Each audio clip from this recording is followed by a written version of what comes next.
which is government contractor. $300 million in government contracts. U.S. defense contractor. Our broken system of government contracting. At U.S. Federal Contractor Registration, we know that a government contract is worth more than the dollars awarded. Here in the United States, we love the free market. I'm talking about this.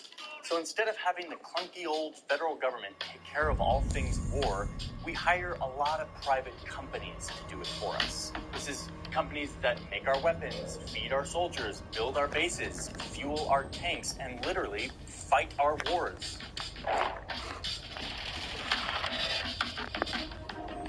Yes, we have private armies that we call security companies that basically are soldiers for hire.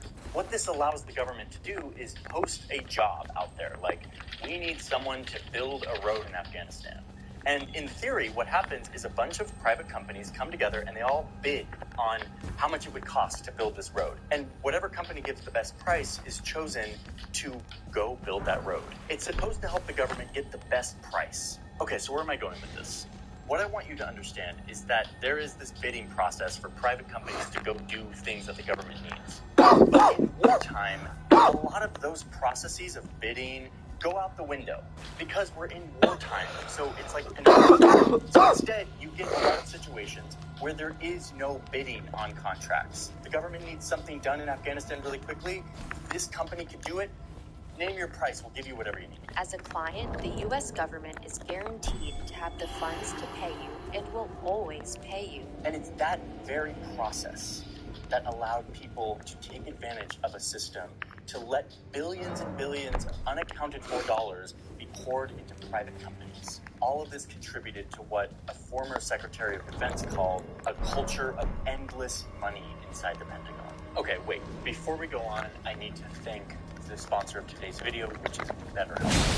I've said this a bunch, I'm going to keep saying it, which is that I'm a giant supporter of therapy. I think therapy is something that is stigmatized, and specifically for me, maybe it's because I was a guy or something, I don't know, but I never got messaging that I was supposed to go to therapy. But I've been going to therapy for 2.5 years now, and it's truly changed my life.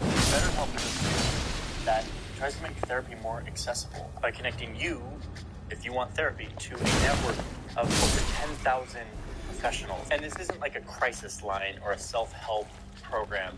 This is real licensed therapists giving you therapy that's securely over the internet. If you've ever looked for a therapist, you know that it's really hard. And the thing I respect most about BetterHelp, and the reason why I support what they're doing, is because they're trying to make that an easier thing to connect with a therapist. If you don't like the therapist you find, you can easily switch to a new one very easily for free. And BetterHelp allows you to connect with your therapist in between your sessions to get a timely response for whatever you're going through. So, I'm a giant fan of BetterHelp. I appreciate them sponsoring this video. They're giving you 10% off your first month if you want to try it out. There's a link in my description. Clicking that link helps support this channel and get started on what could be a life-changing thing. I really, really, really support therapy. So check it out. Thank you, BetterHelp, for supporting this video, for supporting my channel. Let's dive back into the video. Okay, now that we understand government contractors, let's get to this list of people who got this. First up is Robert Stevens, the former CEO of a company called Lockheed Martin. It's a company that manufactures like this helicopter, the Black Hawk. They manufacture missiles, fighter jets, bombs. They manufacture a lot of stuff. This company gets a lot of business from the Pentagon. Like in 2020 alone, this company got $75 billion worth of Pentagon contracts. I know that like when we get into billions, it's really hard to like know what that actually means. But just to put it in perspective, the entire budget of our foreign ministry, the State Department, totaled $44 billion. For the entire State Department, all of our diplomacy, $44 billion. And Lockheed Martin alone, one company, got almost double that to make our weapons. 90% of Lockheed's revenue comes from the federal government. Their core business, the thing that keeps them afloat, is war and security. So Robert Stevens became the CEO in 2004. This was 3 years into the war in Afghanistan. And as the war intensified, so did Robert's wallet. And I know this because this is a public company, and all of the compensation for executives is public knowledge to all of us. You may have to take some boring documents like the Lockheed Martin proxy statement from the 2000 annual meeting of stockholders on April 27th of 2000, but you can find it. So, let's see how Robert and his war business did in the 2000s. So, before the war, in the late 90s, the CEO of Lockheed Martin was making around $10 million to include the salary increase. $2 million. It's a pretty good compensation. Okay, but then the war started. Lockheed started to get a ton of contracts, started making more weapons, and look what happens to the CEO's compensation. His salary stays about the same, just over $1 million, but his bonus now jumps up to $3.2 million, bringing his total compensation to around $5 million. This guy's making $5 million. War's doing pretty good for him. Not bad. Let's jump 1 year later. It's now 2006. Robert Stevens, the CEO of Lockheed Martin, brought in $18 million. Wait, what? 2 million to 5 million to 18 million. Whoa, Robert Stevens is doing pretty darn good. Okay, but let's keep going. The year after that, Robert Stevens brings in $30 million in his compensation. 31 million. $31 million. Non-equity incentive plan compensation, $8 million. Holy smokes. What? $30 million in compensation? I mean, if we were to, graph that, the war starts here. We're looking at something like this, and this. The war was a life-changing event for Robert Stevens, the CEO of Lockheed Martin. Okay, so that's our first guy who got super rich. Let's move on to the next one. A guy named Stephen Orenstein. This guy's company, called Supreme Group, was chosen in 2005 to feed U.S. troops in Afghanistan, to provide all the food.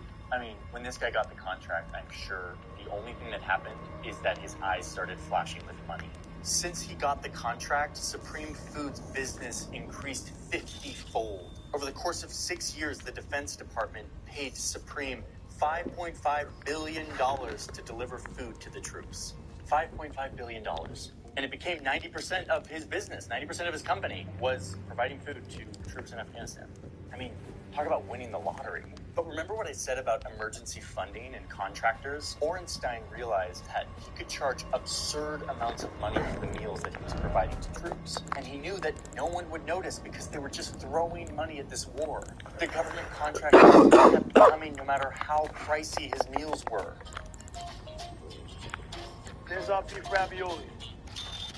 Orenstein was like, dude, there's no adults in the room. I'm a child in a candy shop right now. Let's see how far I can take this.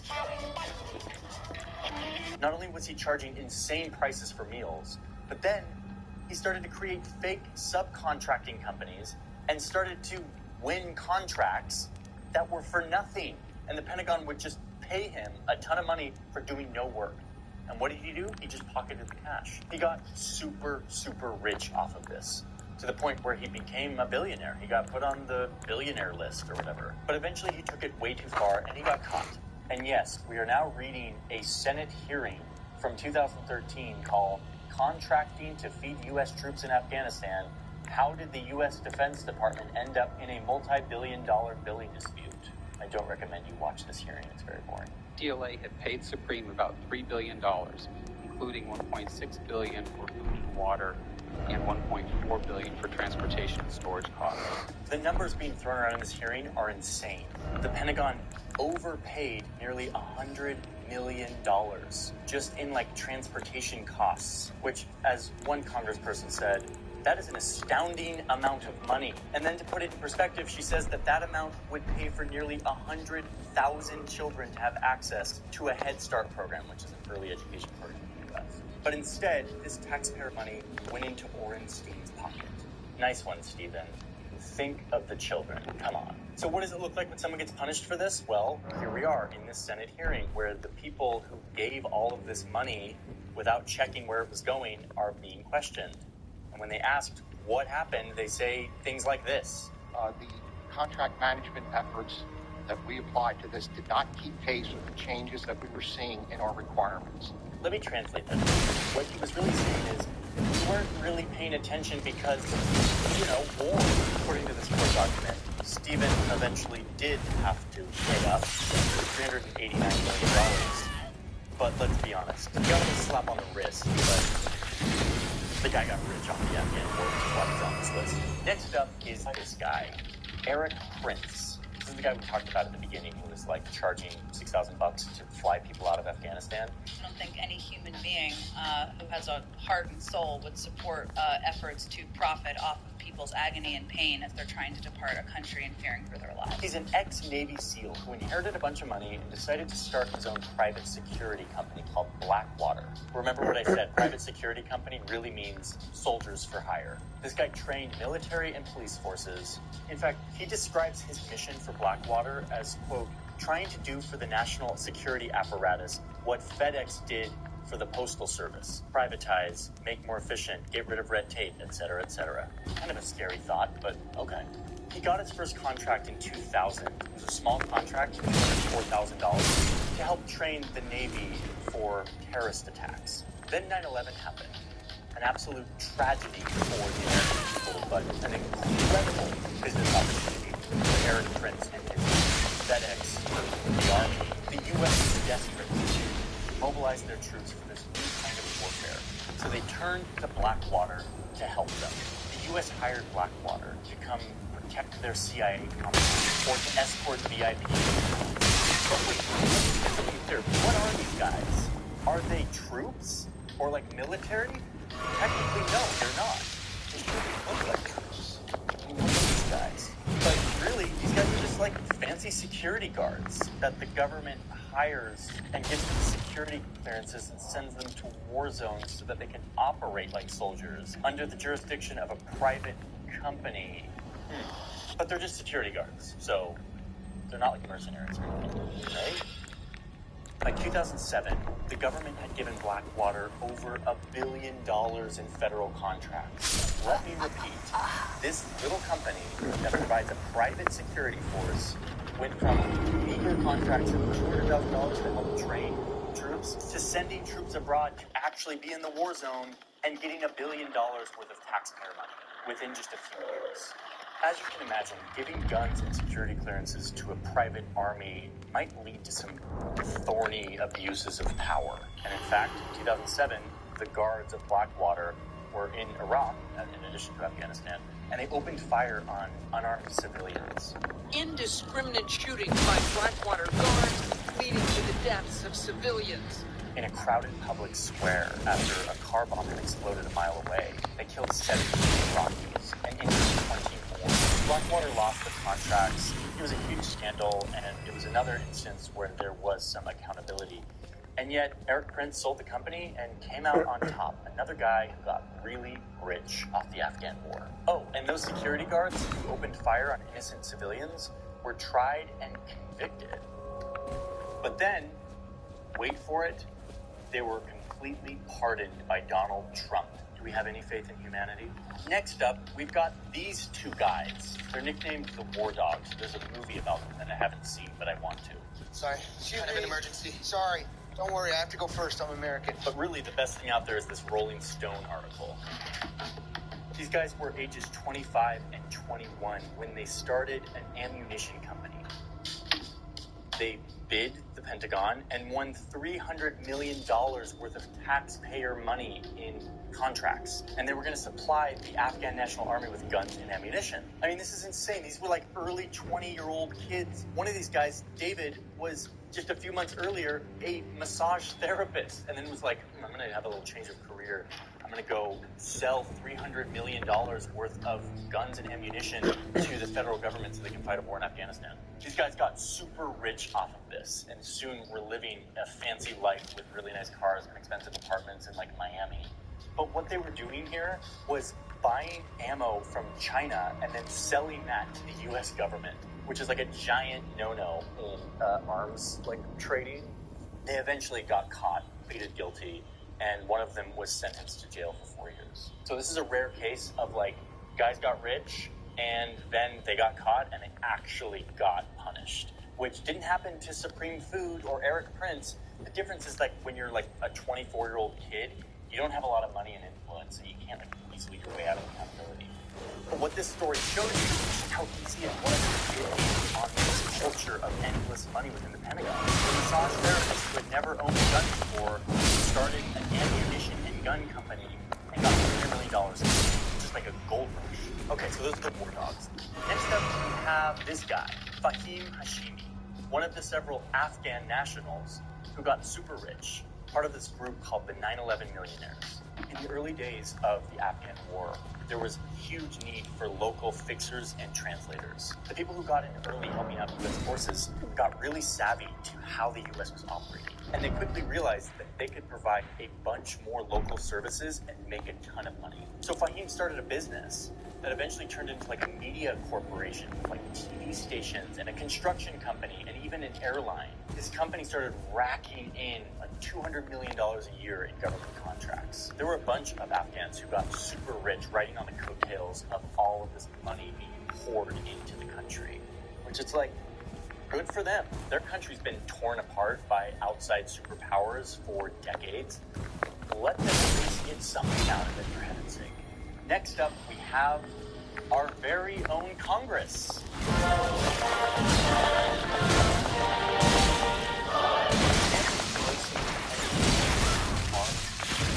But they can still get rich off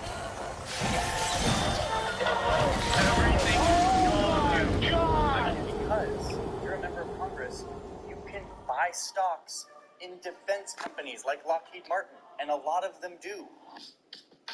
At least 47 members of Congress and their spouses hold between $2 million and $6.7 million worth of stocks in top defense companies. Oh, and it's not partisan. Of the 36 House members who hold stock in military contracts, 20 are Republican and 16 are Democrats. It's almost split in half. I mean, let's get into the details here. Like, which of the congressmen have the most money invested in defense companies? Good question. The winner for this year of Who's Getting Rich Off War is Kevin Hearn, a Republican from Oklahoma, who owns over $1 million in stock from defense contractors. $880,000 alone in Honeywell, which is an aerospace contractor that Congress really seems to love. And notice how well their stock has done, especially since 2009, when Obama sent a bunch of new troops to Afghanistan. I mean, this is a lawmaker who has to give approval when we go to war, and he stands to gain if we do. But wait, the conflict of interest gets worse when you look at somebody like Senator Gary Peters, a Democratic senator from Michigan, who is a member of the Armed Services Committee, which is the committee that authorizes the Pentagon's budget. Here's his financial disclosure. He's invested in a lot of things, including Raytheon Technology Corporation. Raytheon is a major government contractor for wartime things. This guy gives money to the Pentagon to do war things with private contractors, and he is invested in the private contractors. In July, this guy's committee voted to increase defense spending by $24 billion, which is more than President Biden even proposed. So in very direct terms, this guy is voting to put more money in his pocket. That is how our system works. Here's another financial disclosure of a senator on a committee that deals with cybersecurity and protection. She holds stock in 6 defense companies, with most of her money being invested in IT contractors. You get it? IT contractor that she is invested in. Cybersecurity committee that she uses to vote to give money to the thing she's invested in. It's just like, come on. Oh. So that's our list. And let me be clear, this is not the exhaustive list of everyone who got rich. There are so many more people who got rich. There are so many more people who abused the system. We will never know their names. We will never hear about them because they didn't get caught. In the end, the Pentagon spent $14 trillion. $14 trillion. Between 30 and 50% of that went to private companies, military contractors, companies that give huge payouts, huge compensation to the top leaders. That's like $5 trillion worth of taxpayer money going to fatten the pockets of these corporations. And for what? What did we get? We now know that didn't do much for this country and its people. 20 years later, the country is falling back to where it started. But what it did do is it made these people really, really, really rich. Good for them. Okay, I'm gonna go try to not be depressed about how our democracy works. See ya.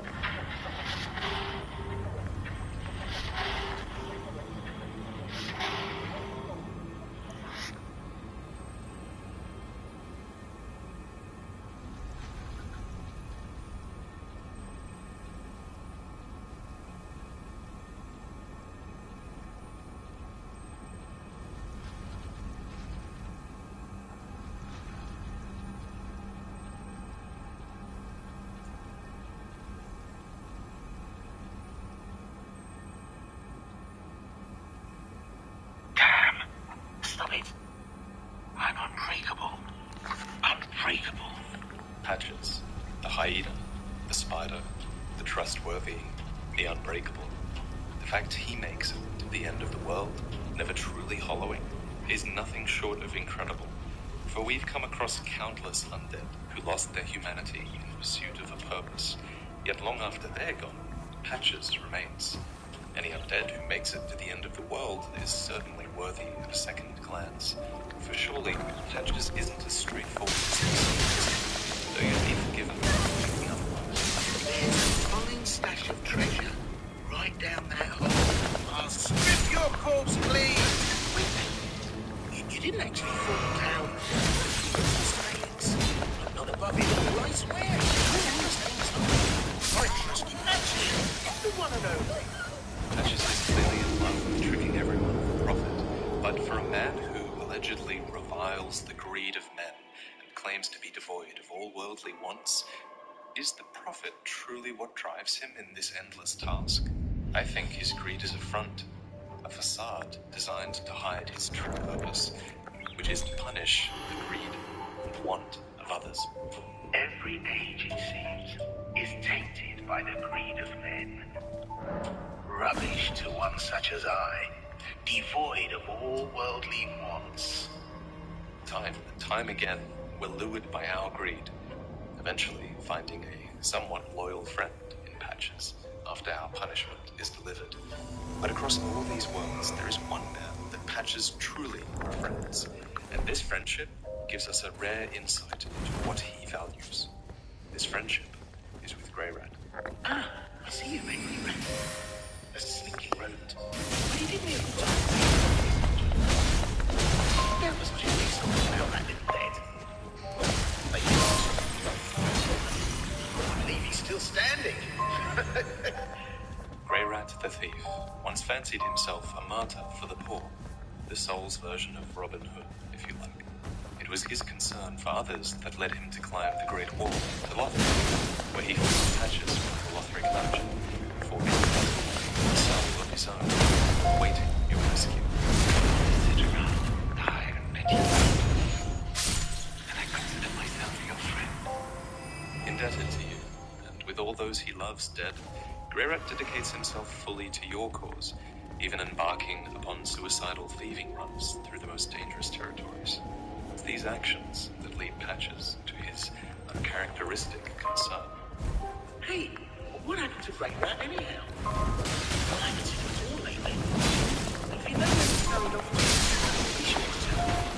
I need to stock up, and if he's gone and croaked, he'll have left the cold dry.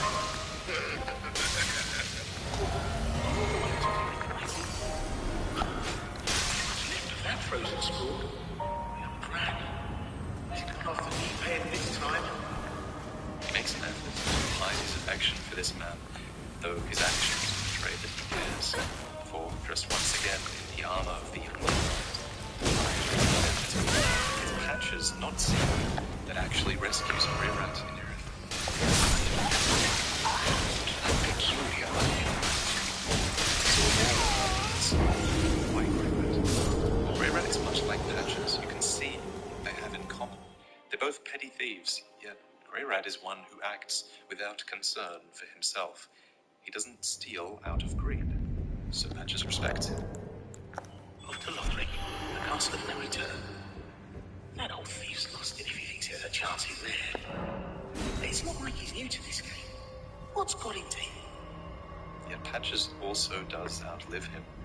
The curse of life is the curse of want, after all. And if we view greed as the reason that many hollow and die, then it makes sense that Patches is the one perfectly suited to resist the curse. By resisting want and greed entirely, he thrives upon punishing others for their greed. So, with no want, around desire to punish others for their want, to trick them, Patches makes it to their death world. But slowly, the world is ending, and soon there's no one left to lure into his traps. There's no one else to trick with their own greed. So it seems that Patches too revisits his duty. For here, the world's end, he lost himself, which gives us a glimpse of the good heart that he used to have before the world made him what he was. I'm hollow. Yes. I try to play it off, but I haven't a clue about my past, who I was, or what I lived for. Not even my own blessed name. Remember that treasure? Well, I fetched it for you. Here, go ahead. It's yours. Maybe it'll help you with that solemn duty of yours. I'm off in search of the purging guild. Once I find it, everything will come back to me. Who I was, what I lived for, what my name was, and what terrible grudges I held. I don't know. I just have this feeling that that's the kind of man I was. The purging guild has the power to purge the dead curse and restore one's humanity. Ironically, only by displaying humanity can it be found. What did I come here in search of? Damn. Stop it. I'm unbreakable. Unbreakable. Oh, please, someone tell me. Where am I? Why am I here? With your help, Lab can find the purging monument. And surely, Lab is to be trusted. Are you certain of that? No. Sorry, I know you'd never lie to me. Thank you. Thank you kindly. I swear upon my birth name that I am your friend. No matter what might come out, no matter what I was, if you would do me the honor, allow me to be a true friend. Always. At first glance, what's to come simply seems like more of the same from Lab Patches. Finally, you come. Now I know exactly who I was. And for that, I've a little thanks to be giving. Go this way and peep past the broken staircase. Some awfully fine treasures just sitting there all alone. Change your life. This swift kick down a hole fills you with frustration until you realize that he's actually kicked you where you want to go, to the ledge that leads out of this gradient, set back 1,000 feet before. Everything you see is tainted by the greed of men. Rubbish to one such as I, devoid of all worldly wants.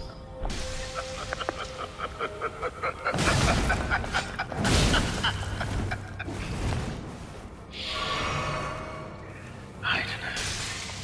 It's just the way we are. I'll stick you in my prayers. A fine dark soul to you.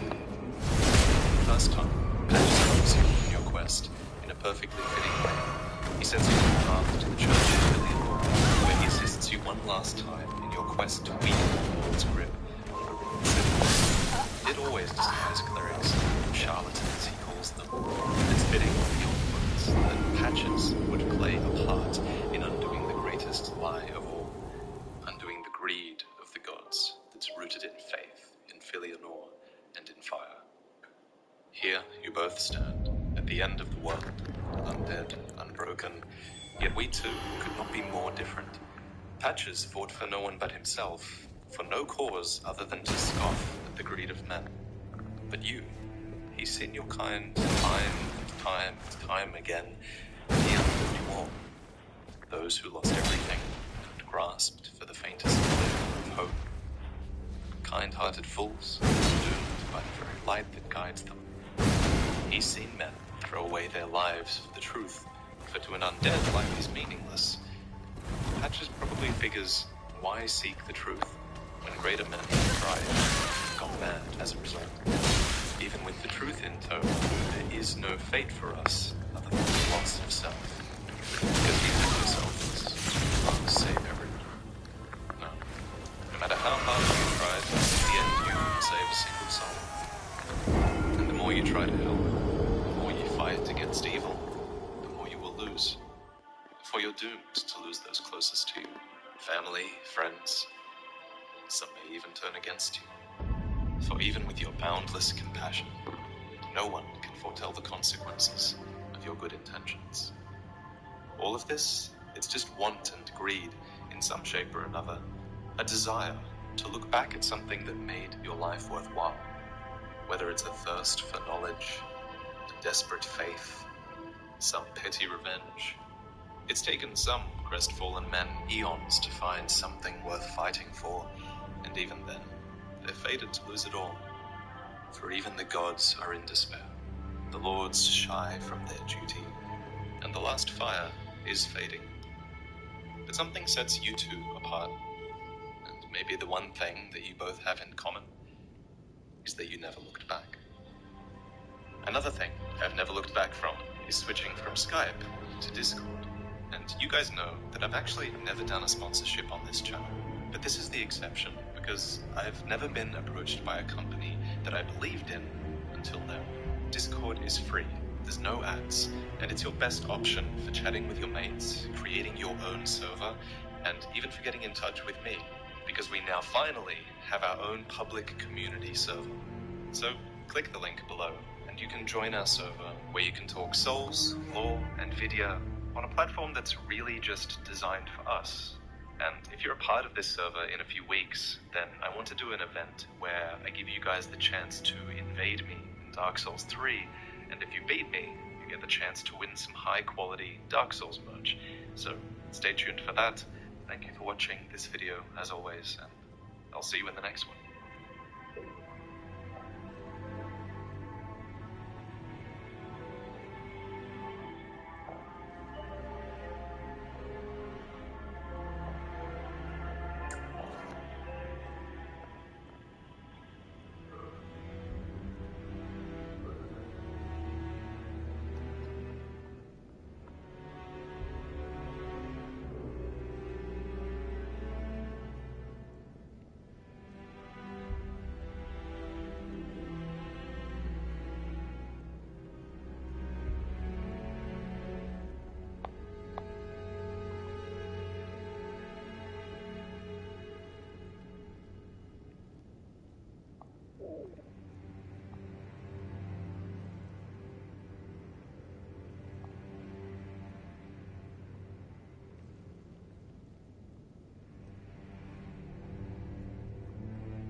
actually hook baby seats? Yeah. They're just meat hooks. Yes, exactly. With like for bacon.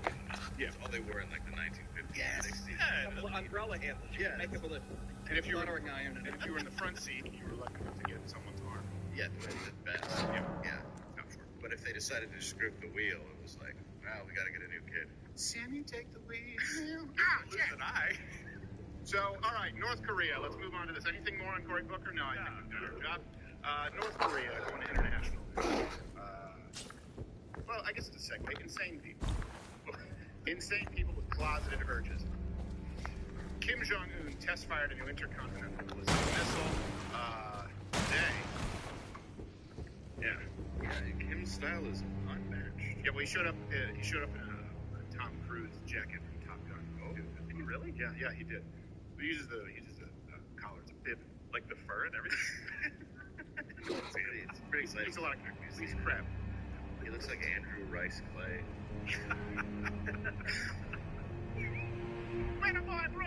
He needed the money. Oh, hey! Throw that picture up there again. Yeah, throw that picture up there again. Keep jogging. Throw it. Good job. I got it. Oh, no. Oh, you didn't see it? I didn't see it. I haven't either. Oh, I thought we had the picture of him in the James Dean jacket. Yeah, he's got his... Ever seen that where he wears his little James Dean jacket, Kim Jong-un? Yeah, he's got his little... It looks like right before Lefty gets whacked at the end of Donnie Brasco. And he just... That's like how he dresses now. Before he... Like, I think he got all of Pacino's stuff from that movie. All the jewelry? Yeah. Right before he goes out. Does he take the jewelry or leave? No, he leaves it all. He leaves the jewelry. Leaves it at home. He was generous. And his wallet. He knows he's gonna... Yeah, he's not coming. I do that every time I do a gig with my wife. Well, that's what Al Pacino does now. He does a new back. That's right. Here, he's well. I feel that way every time Al Pacino appears on camera right now. When I was watching the Irishman, yes, sitting there and like, wait, is he supposed to be Jimmy Hoffa? Jimmy Hoffa's Midwest. He's like, all right, here it is. Oh my God! It's a gay. It's a gay Fonzie. It's like an Asian Elon Musk. Oh, I'm back up there. Instead of hitting a jukebox, he hits a public stall. Hey! It's a glory hole. He just taps it twice. Nobody here. So this is the first intercontinental, I'm just going to say ICBM from here on out. ICBM test since November of, I think it's 2017. It's been a while. And that was, of course, before the Singapore summit with Trump. And the missile went higher, longer than the 2017, and that one was called Hwasong, which I know I had to look it up to make sure I had it right. I thought it was a phone company. And that showed that it could hit the United States. Oh, well, that's good. Yeah. That's exactly what we need, is a much more capable North Korea aligning with, Yeah, exactly. Russia, other people that don't like us. That's fantastic. I love it when those things fall in the water. That's what I like. Yeah. Not when they actually can fly. Well, hopefully we can stop it through the, the missile defense system that everyone mocked that Ronald Reagan, helped spearhead, which ended up becoming the actual basis for all of Israel's defense, their Iron Dome. The Iron Dome. Yeah. Otherwise known as Cory Booker. Good night, everybody. That's the Iron Rod. Oh. Spare the rod. That was his nickname at the bathhouse. Yes. Sausalito. And by nickname, we just mean pet name from Fauci. No one else called him that. An exclusive. What happened to that little girl? Oh, we're going to get into Fauci a little bit. He's going to retire soon. So is Booker. Is what, a bowler? Yes, it's Howler. That's actually, I should let you guys know 7+1 things that Fauci's going to do next. Yeah, we haven't done a 7+1 in a while. So, hey, by the way, Kim Jong-un, missile now, capable of hitting the United States, longer, further than ever, more powerful. Remember when former Vice President Joe Biden said this a little over a year ago? America's back. I speak today as President of the United States, at the very start of my administration, and I'm sending a clear message to the world. America is back. That's like a Backstreet voice. It's always a comeback. It's like, guess who's back? What? I never knew you left. Now we're here again, and we're here to stay this time. Where did you go? Exactly. That's what I never understood. Did anybody, even Democrats, buy that? We're back from what? A perfect economy? Yeah, exactly. Yeah. What do you? We have respect all over the world. We built up our military. Back from what? Yeah, got people to start spending their own fair share in NATO. Yes. We're back to sucking up to countries we don't like in the first place. Build back better. It sounds like a slogan at Home Depot on the Labor Day. Yeah. Right. Only it'd be pronounced in Spanish. Yeah. Which is, I believe, Bildo Bacco Beturo. That's how I think it is. How I think it goes. True. So let's go through it, though. He meant this internationally. How back is America on the world stage? Okay, well, we had the Afghanistan withdrawal. We still don't know how many Americans left there. Of course, you have Russia invade Ukraine. You have Iran now producing enriched uranium. Of course, we've emboldened China. We're standing with them. Now we have North Korea testing the intercontinental ballistic missiles more effectively than before. And something that I find really funny, rather than getting oil from ourselves, we're begging Venezuela. So here's the funny thing is they haven't made up their mind. Not sure yet. Yeah, former Vice President Joe Biden is like, hey, evil dictator Maduro, could you give us oil? Like, I don't know. Oh, Stephen, you're just cherry picking points. Yes. You just listed off 55. There's one cherry pick. We have pipelines here. Yeah. Doesn't matter. Saudi Arabia is not taking our calls anyway, but they took calls from Putin. So yeah, we're definitely back. Yeah. We love when oil Exactly. don't take our calls. Yeah, we're fine. Yeah, we're good. I'm not a big Saudi Arabia fan. The only way I would call Saudi Arabia is if I had like Donald Duck and Chippendale, where when I call, but I push a button, they pick up the phone, and the dynamite explodes in the other end of the receiver, but it somehow goes through. We have the first president who shit his pants in the Vatican. Yep. Good for him. Even God hates him. Break Yeah, it even ground. the Lord is like, A lot of Cub Scouts have without a brother. yes, no. That's just because some. Oh, that's never. No, it's a merit badge, Nick. Come on. Don't steal their That's accomplishment. true. Yeah, It's the Vatican. it's the Vatican. Yeah. It's right next to your GIMP bracelet.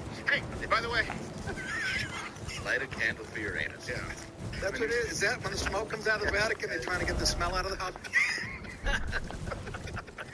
I was wondering why they had Light up another cigarette. I thought they had a poopery sponsorship. Just turns out they needed it. Lifetime supply. It was Brussels sprouts. Brussels sprout night.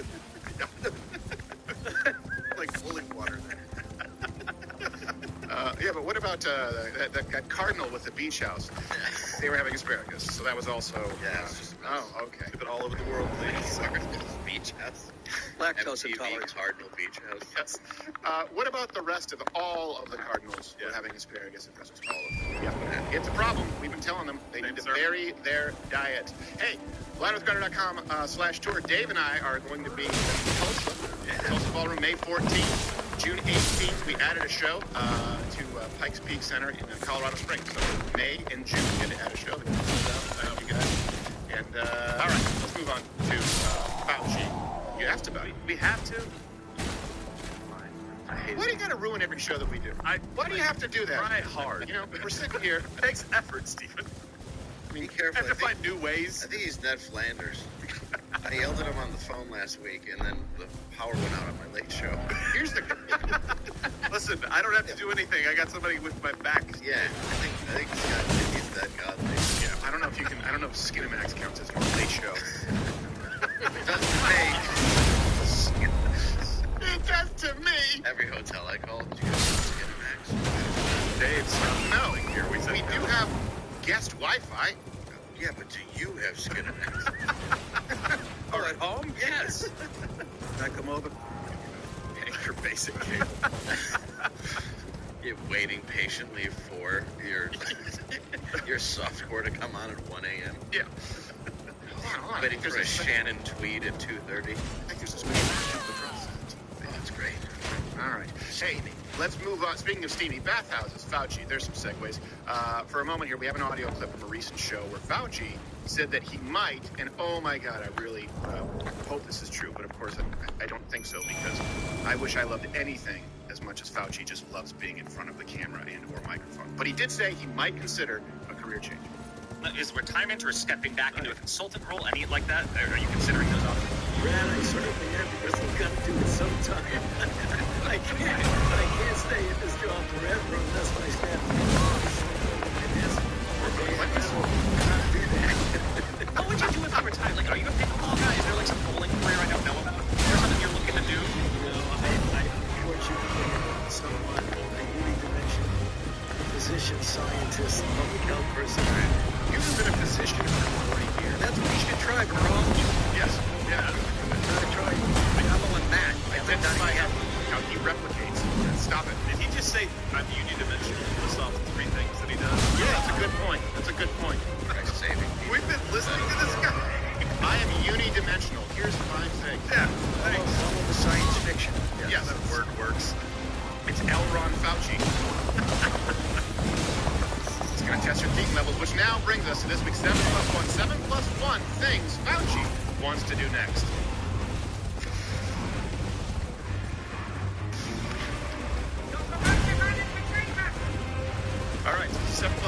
could be career choices, but also it's really just things that he wants to do next. They aren't necessarily careers, but they could be.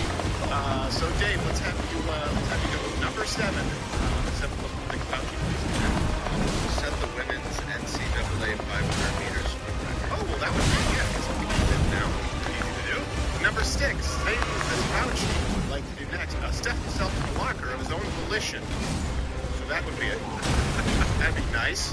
For a change. Yeah, he wants, sort of like reappropriating it. Yeah. Now, hey, how about this, Nick, what's number 5? How things that Fauci wants to do next? Lesbian and softball team. Odyssey for like You know what's so funny about this? Did you watch the documentary? You should have.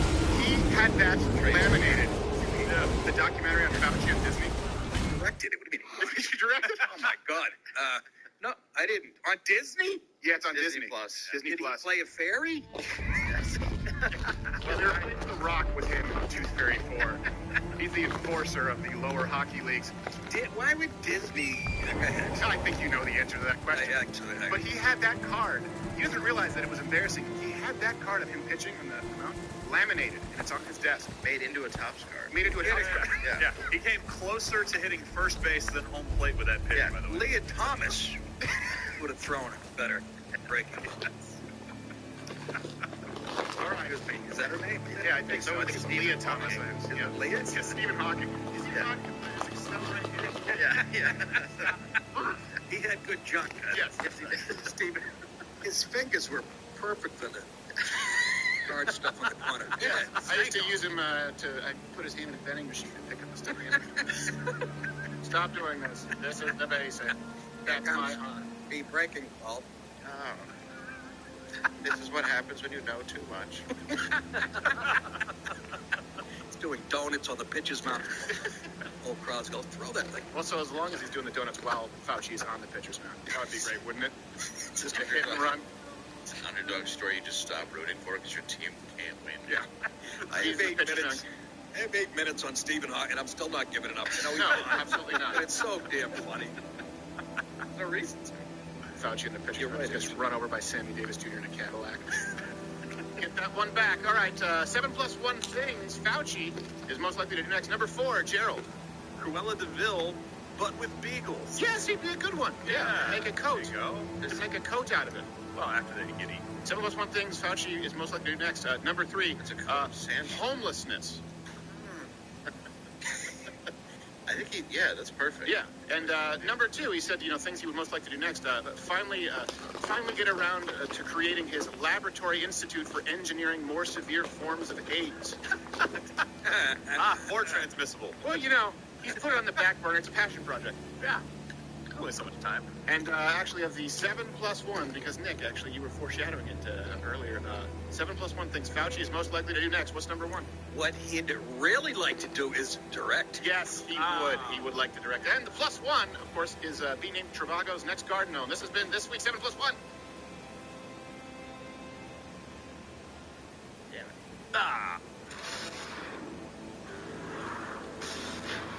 You forgot the gun in the chamber.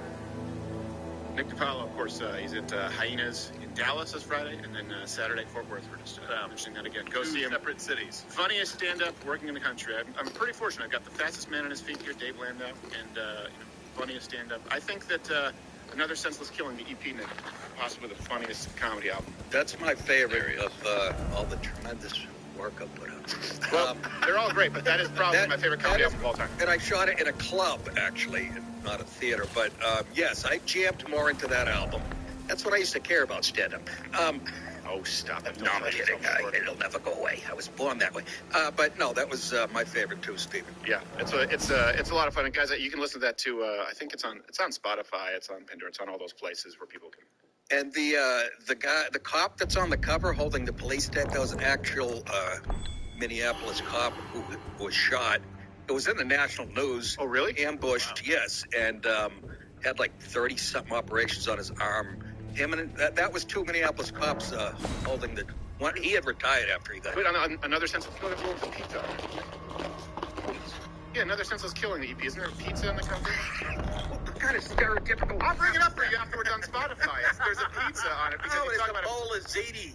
Yeah. No, it's It's the stool. Thinking the dog father. Sorry, I'm not. Never thought of it outside the kennel. What you thinking?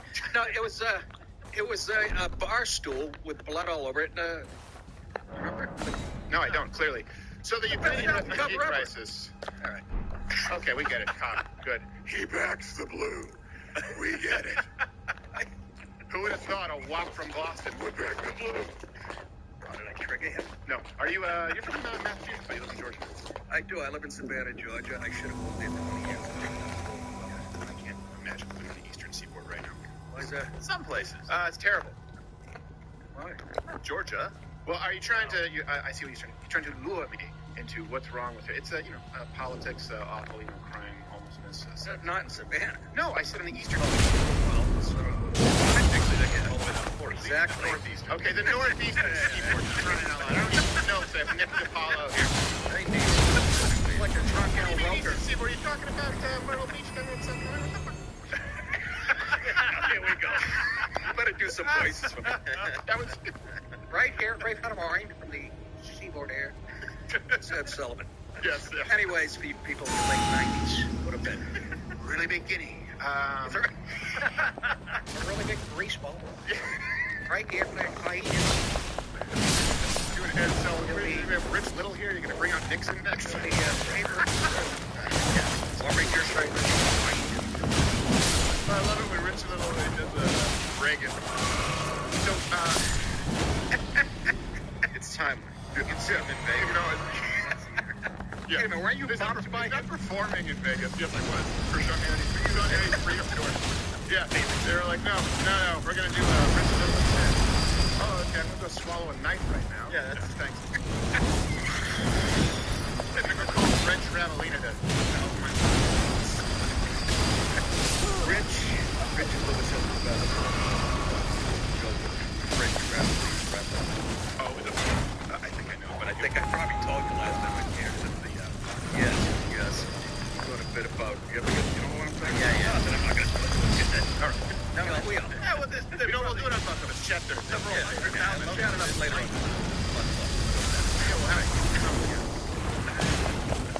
Good joke. I don't know what it is. I know you can join up with me. Boy, you can snake seed something. What was the name of your last album, Garlic? Right, tomato? Did Goodfellas run for what? You just reference that scene from True Romance and Sicilian. Just tell them that, there's some Sicilian. Cap seal. We've been kissed by a rose with some fish right here. And burned in a fire pit. You know, I'm more Irish than Scottish than I am Italian. Really?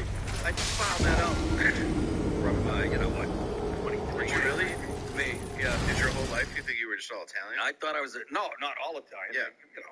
My mother's Scottish and a little English. Yeah, so a drunk. But there's some Irish back. Yeah. No, very, very boring church going and, oh, there we go. But, I'm actually like 1% more. I find I'm more sub-Saharan African than Elizabeth Warren is Native American. So from the waist down. Yeah. Listen. What's this? What? Southern Italians. There's a Moor hiding in your woodpile somewhere. Yeah, that's what I said to Patrice O'Neill. Thanks to your great-great-great-grandparents, I have some of your blood in me. Savages. Okay. Go watch that scene in True Romance. My boxing coach, if I ever mentioned, he would just start turning it up on me and tuning it. He did not like when I made that joke. They have a whole thing about it. I think it has to do with being conquered. Okay, so the Ukraine refugee crisis. I'm just trying to think of a way out here. I feel like Sammy Davis looking at the corn ornament, and it's just about to go through my eye no matter what. You're about to smash your head into it. Let me set this up here because, and I know this will get Nick and everyone worked up, but this is something that really is pervasive. It's obviously meant to be, it's meant to be, I don't know what it's meant to be. I will say this. In action, it's evil. In practice, it's evil. Right now, they are trying to present the refugee situation with Ukraine. Let's just get rid of where you line up with Ukraine and Russia for a second. Let's get rid of that. There are refugees. There are women and children who need to go someplace. Okay, let's just start with that. Now, what is the left trying to do? They're trying to say that, well, actually, the only reason that people now care about these women, children, refugees, in other words, if you have empathy, if you have heart, they want you to feel guilty in this case. Why? Because something refugees, racism. It's because they're white. Don't take my word for it. A lot of people on TV didn't expect a war like this to happen in, let's say, certain neighborhoods. Now people are going to be like, oh, to see this in Europe, to see this. Like, I'll tell you now, I don't know about you, but I was shocked to see how many reporters around the world, by the way, seem to think that it's more of a tragedy when white people have to flee their countries. Because I guess what, the darkies were built for it? Okay, let's face it. The world is paying attention because this is happening in Europe. If this was happening anywhere else, would we see the same outpouring of support and compassion? But we don't need to ask ourselves if the international response would be the same if Russia unleashed their horror on a country that wasn't white and largely Christian. Don't you, though, the Ilhan Omar clip, too? Can someone get that to me? Ilhan Omar. It was in the montage, yeah. So Ilhan Omar also said that this is something we should do because let me know if you guys get that. They love your brother. Yeah, exactly. She needs to go to remedial not bang your brother 101. Oh, maybe. It's a night school. Yeah, maybe we have more sympathy than you would think so. That's your privilege talking. Yeah. This is echoed by the media, of course, and not just these folks we just heard lately, but Joy Reid, I guess she's media, almost former media. But here we have from ABC, let's read some headlines. Europe's unified welcome of Ukrainian refugees exposes double standard for non-white asylum seekers. Daily Beast, their headline reads, refugees from other wars want to know why white Ukrainians get VIP treatment. And my favorite, The Guardian, Europe has rediscovered compassion for refugees, but only if they're white. I thought the fish was white! That's what they want you to think it is. Still my favorite quote. It's a great quote. Passionate. Here's the thing. It's 100% incorrect. It's incorrect by the numbers, and it's incorrect in sentiment. Let me just give you the numbers pretty quickly, okay? By 2016, Europe took in 5.2 million refugees from Syria, Iraq, and Afghanistan, okay? As of December 2021, America, the United States of America, took in 65,000 refugees, and overseas nations, 6% back to work on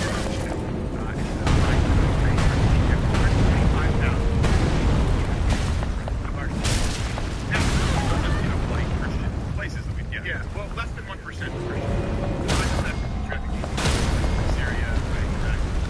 Christians were burned in cages. Yeah. You're kind of surprised. Like, well, why is it less than 1% of you coming here are the people who are being burned in cages, but you're part of the demographic that's burned? Yes, exactly. Yeah. Considered quicker. All the turkey's nice, though it won't bring back your honey. So let's go to Muslims on neighboring countries, to be clear. That's kind of a refugee, right? International law is sentiment written.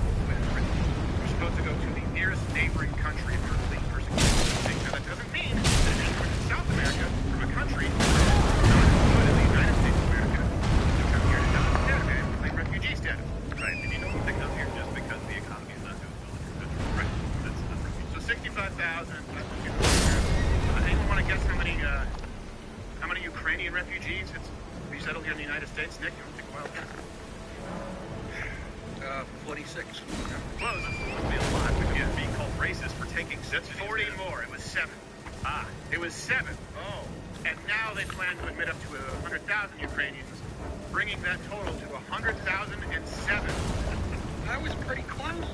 I was being a wise ass and listened to the thing you guys have said for the last 5 minutes. I went 46. Still I love that you went for the comical number and we're 40 higher. Exactly. We're 40 higher and 100,000 lower than the aspiration. I blocked it out right after you mentioned the premise of them. I go. Yeah, go ballistic. I go ballistic. It's like a fire in your brain. It is. I have to just back off and go. I don't think it. Well, I appreciate that you did back off that too.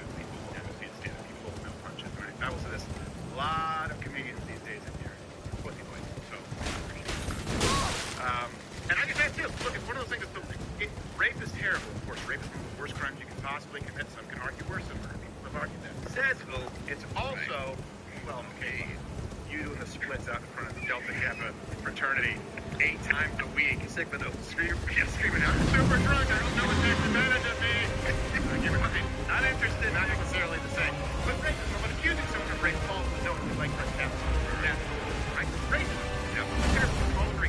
Falsely accusing someone of racism is absolutely horrible, and it's what they do. You're right. But of course people are furious.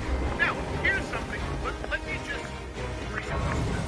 Maybe the reason that public sentiment, Americans, find themselves more sympathetic, more, I don't even know where they get this from. I honestly have no idea. I didn't even know that Americans were more sympathetic to Ukrainian refugees until the media said that was the case, and it's because we're racist. Honestly, I know that most Americans are pretty sympathetic to refugees across the board, whether they believe that we should resettle them or not. But let me escape. I started to cut you off, but did they even escape, or were they just already here? Remember, like, you might not want to go back. There's 7.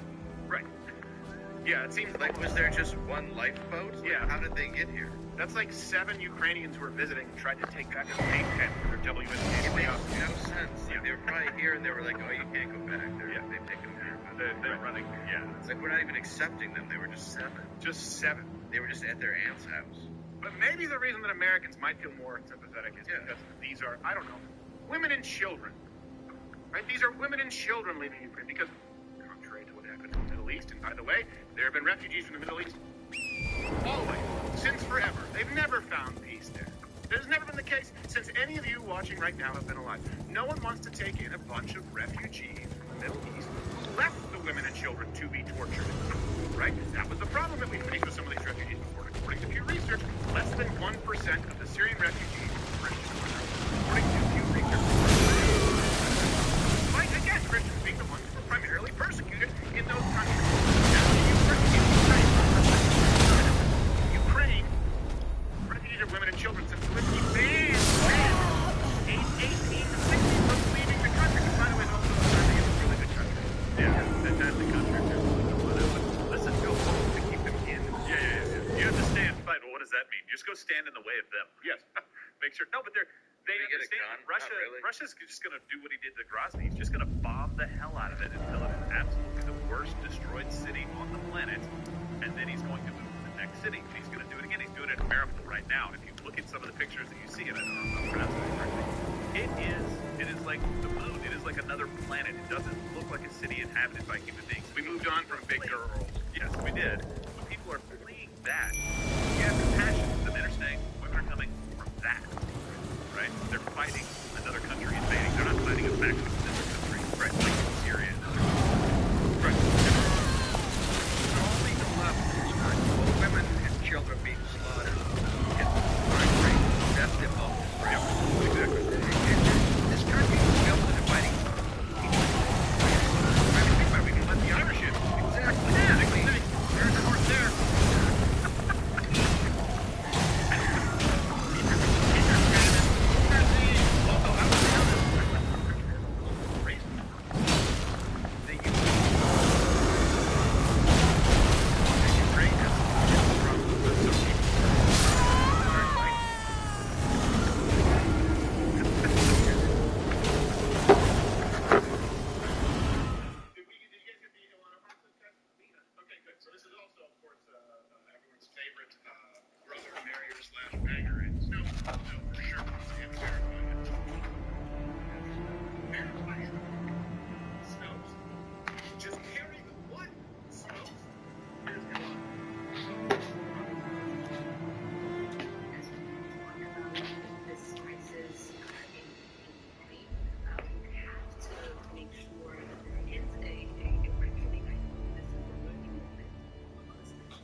Exactly.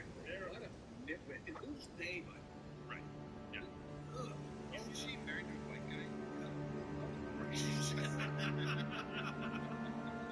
That's her second marriage. Yeah. Pretty fun.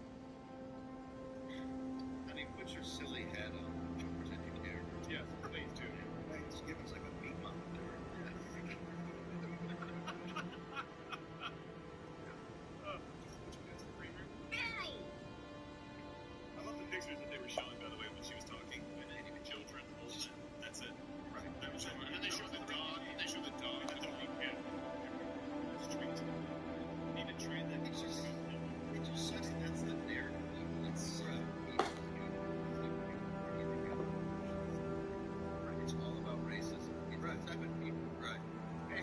How about we don't take Ukrainian refugees? How about none across the board? Yeah. Is that fair? Does that make me a prick? How about none across the board? White, brown, whatever. Okay.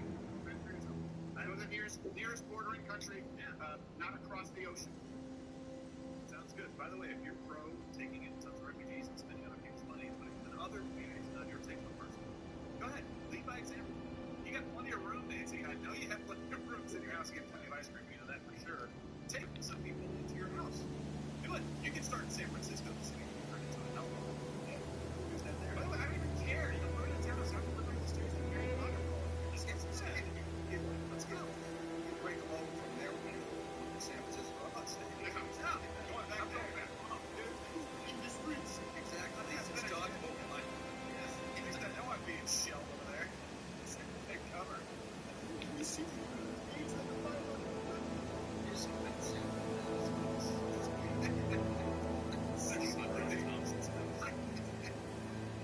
Leaving Somalia. Yeah. I'll go that. All right, so look, this is one of those issues where I just think it's depends where you line up. Refugees or no refugees?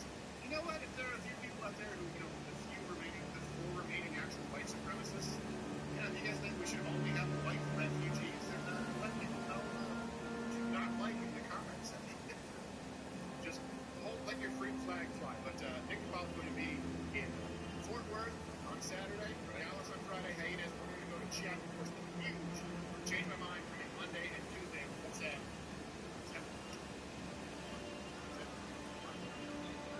Oh, son of a bitch!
is obviously Paul is like the kind of person who has love for Russian people, for regular Russian people anyway, and he as well got kind of a little bit triggered by that phrase, where she was like, oh, you're English, I'm sorry, but if you were Russian, fuck you. So yeah, that was pretty crazy, but that's like the only like very hardcore example of somebody like hating on Russians, period, on every single Russian, no matter what their opinion is, right? There was also another time where I slightly got, kind of a strange vibe from somebody. It's actually, I was hanging out with a local here in another event, but anyway, we were at a bar, right? And I was just sitting there, speaking English to people, and a bunch of Georgian people came up to me and, asked me where I'm from. It's like, conversation. I told them that I'm from Russia. Then the girl I was talking to, a Georgian girl, I was talking to her in English, and then she just switched to Russian herself. Like, I'm sitting there at the bar talking to this Georgian girl who switched to Russian herself, who was speaking Russian, and this, like, drunk Georgian guy who was nearby, who actually talked to, like, a minute ago, he's like, hey, don't speak Russian here, only speak English.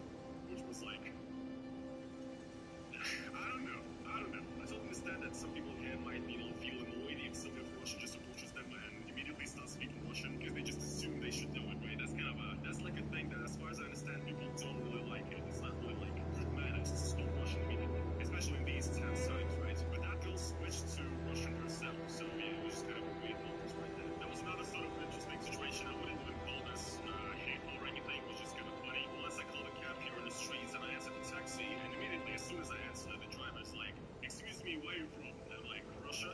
And he's like, too late, Putin. And I was like, and he's like, okay, so it's interesting, right? What if I told him I didn't? He would not let me into his cab? I mean, it's really interesting, right? But yeah, of course, here in Georgia, and pretty much like any place in the world right now, there is a bit of an anti-Russian sentiment. Like in Europe, in some establishments, there's like signs to say, Russians not welcome here or whatever. I've never seen that here, but I have seen like graffitis on the streets and stuff saying, Russians go back home or whatever. Which is, fair enough. Again, like I already said in my video that I posted previously, so many Russians coming here actually increase the rent prices and everything a lot, and it's like an inconvenience, obviously, for the locals. So I totally get it.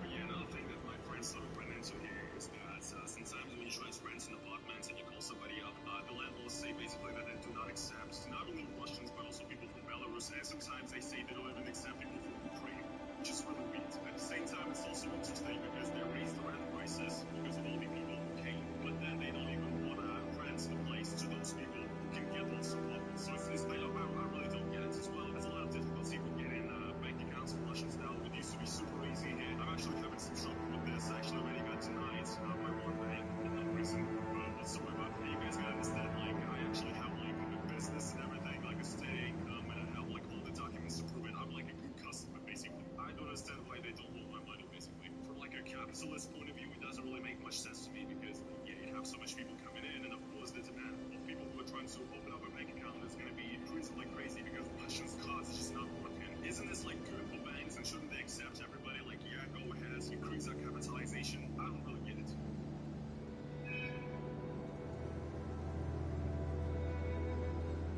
So yeah, that is basically what's going on here in Georgia as far as, Russian experience goes, the experience of being Russian. I also would like to say that I definitely did notice an increase in, like, let's say, Russophobia or whatever, an anti-Russian sentiment in the Western part of the world as well. Right? So, for example, if you go on, like, Reddit's, like, r/world news, which is a subreddit that shares news about Russia and Ukraine all the time. Like, recently, just as an example, I've seen, like, an article about Russia, sanctioning the Western governmental officials, not allowing them to go to Russia, and, like, which is, like, a dumb sanction, but, like, the replies to that thread are just so, like, crazy. I mean, literally every comment is like, what the fuck is there to see in Russia? That country is fucking a shithole and it's duck shit. Like, oh no.